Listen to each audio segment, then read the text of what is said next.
Professor Saurabh Malviya है। संवेदनाओं की बात ये मुझे समझाइए, 12 लोगों ने सामूहिक नमाज पढ़ ली, अपने घर में पढ़ी। मैं अपने घर में भजन कीर्तन कर रहा हूं, कोई रोक लेगा क्या मुझे? मैं सांप्रदायिक सौहार्द मैं बिगाड़ूंगा अगर मैं सुंदरकांड करवा रहा हूं अपने घर में, 100 लोगों को न्योता देता हूं, मेरा घर मेरी मर्जी। उस पर FIR का दर्ज करने का, संज्ञान लेने का, चालान काटने का वक्त हो जाता है प्रशासन के पास। एक दलित का सर मूड़ दिया जाए, 1 महीने तक कानू कान खबर नहीं होती। देखिए संदीप जी, घर अपना नहीं है, उसके पीछे आपके पास सिर्फ एक ही पक्ष आ रहा है। जिस बात को आप सवाल खड़ा कर रहे हैं, इसमें इंटेलिजेंस की रिपोर्ट होगी, सरकार के अन्य पहलू होते हैं, और सांप्रदायिक रूप से माहौल कैसा रहे, ये अच्छा, स्थानीय बंद घर में भी सांप्रदायिक माहौल कैसा रहे? और इंटेलिजेंस रिपोर्ट आपने कही, LIU को यह रिपोर्ट नहीं हुई, एक दलित युवा का सर मूंड दिया गया, भौहें काट दी गई, मूछें काट दी गई। एक बेसमेंट अवैध तरीके से बनी हुई है 150 सेक्टर में, 2 साल पहले खुदाई हुई थी, यह जानकारी नहीं मिल पाई, पर 12 मुसलमान सामूहिक नमाज कर रहे हैं, यह जानकारी मिल गई। देखिए संदीप जी, मनसा कैसी है, क्या है और क्या करना चाह रहा है, कौन कहां किस रूप से क्या ताने बाने को किस तरह से क्या करने जा रहा है, इस पर तमाम पक्षों का कार्य, तमाम बिंदुओं की सघनता से जांचना समझना, ये तो प्रशासन का कार्य, उसको भी करने तो दिया जाए। उस पर भी उस तरह की राजनीति करना, अरे अभी राजनीति कौन कर रहा है? ये तो दलित मिल जाएगा, मुसलमान मिल जाएगा तो उसको अपमान सहने की आदत हो गई है, कर दीजिए अपमानित। संदीप जी, मैं स्वयं द्रवित हूं, इसलिए मैं कहना नहीं चाह रहा था, लेकिन निगत को सुन रहा था मैं कि मृत्यु पर भी इनकी राजनीति कर रही है। अच्छा। अरे अब तो बाज आओ, कांग्रेस वेंटिलेटर पर है, कांग्रेस वेंटिलेटर पर है, समाप्त हो चुकी है, लेकिन आपकी इन लोगों की आंखें अभी भी नहीं खुल रही है। एक युवक की मौत पर इस तरह की बातें, अरे अच्छा। मौत हुई है, उसकी मौत, मैं तो हत्या कह रहा हूं, मौत कहां हुई है? सिस्टम ने हत्या कर दी।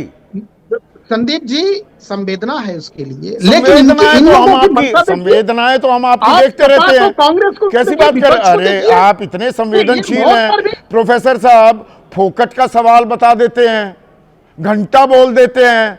16 लोग मर गए इंदौर में, क्या हुआ कैलाश विजयवर्गीय का? फिर कुछ और पत्रकार पूछने लगते हैं, अरे 2 दिन से आप सोए नहीं, फिर उनकी वो तस्वीर भी पेश की जाती है। कैलाश जी ने क्षमा मांगी है, ये होता है।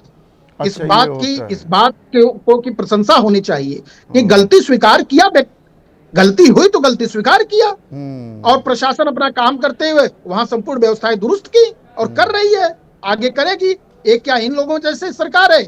आज देखिए 3 बातें आपके सामने रख रहा हूं। तुरंत SIT का गठन होता है, निष्पक्ष कार्रवाई होती है, संबंधित को नियमानुसार दंड देने की व्यवस्था सुनिश्चित की गई है, और 1 सप्ताह के भीतर ये दूध का दूध पानी का पानी हो जाएगा। 1 सप्ताह क्या, 5 दिन का वक्त दिया गया है। 5 दिन में दूध का दूध पानी का पानी हो जाएगा। अनुराग भदौरिया, उतना इंतजार नहीं कर सकते क्या? कमाल की बात कर रहे हैं आप भी। 5 दिन तो क्या, यहाँ पे 50 दिन में भी कुछ नहीं होने वाला है। क्या दूध का दूध पानी का पानी हो जाएगा? जिस तरह की घटना लखनऊ में देखने को मिली, ये कहीं ना कहीं तो जिस तरह की घटना नोएडा में देखने को मिली, जिस तरह की घटना बरेली में दलित के साथ देखने को मिली, दलित का मुंडन कर देंगे, दलित के साथ अन्याय होगा, तो ये जो उनके अंदर डर खत्म है, ये हिम्मत आती कहाँ से है? सवाल तो ये है, जो दलितों पर अत्याचार कर रहा था वहाँ बरेली में, उस पर हिम्मत कहाँ से आई? जो लखनऊ में जिस तरह का कश्मीर के साथ अन्याय कर रहा था, कश्मीर के साथ, तो हिम्मत कहाँ से आई? और जिस तरह से हाथ पे हाथ रख के पुलिस डिपार्टमेंट के 3 फोर्स के लोग बैठे रहे, और वो एक युवा डूबता रहा, अंत तक डूब गया। इतनी दर्दनाक उसकी मौत हुई कि हमारे सबके आंखों के सामने वो डूब गया। माने पुलिस बैठी है, वहां पे दमकल के लोग बैठे हैं, SDRF के लोग बैठे हैं, ये हिम्मत कहां से आती है? ये पूछते हैं अनुराग भदौरिया। अभी भी आधी अधूरी तस्वीर ही है क्या? जनता क्या कर रही है? व्यवस्था पस, जनता मस्त है। मैं अभी भी वही कह रहा हूं। नहीं, सवाल यह है कि जब जिम्मेदारी जिनके कंधों पे जनता ने दी है, वो जिम्मेदारी जब नहीं निभा रहे हैं, तो जनता ने जिम्मेदारी तो दी है ना सरकार बना के, कि उनको पावर में दिया है कि हमारी सुरक्षा करेंगे। तो ये अगर सुरक्षा नहीं करेंगे तो जनता तो कंफ्यूज है ही, जनता तो परेशान है। जनता ने तो वहां पे जब डिपार्टमेंट के लोग कह रहे हैं नागौर निवासी हैं, वो कह रहे हैं इंजीनियर की मौत को देखकर ऐसा लगता है अनुराग कि यूपी पुलिस को सिर्फ एनकाउंटर की ट्रेनिंग दी गई है। नहीं, वही मैं कह रहा हूँ, इनकाउंटर ही नहीं, कैसे अपना मेडल बढ़ाएं, कैसे माहौल बनाएं, कैसे हमें कुछ ना करना पड़े, बिना कुछ किए हमें सब कुछ मिल जाए। जब कुछ करना पड़ता है तो कहते हैं पानी ठंडा है। जो ठंडे पानी में नहीं उतर पा रहे हैं वो क्या करेंगे सेवा, और कैसे जनता की मदद करेंगे, ये अब किसी से छुपा नहीं है।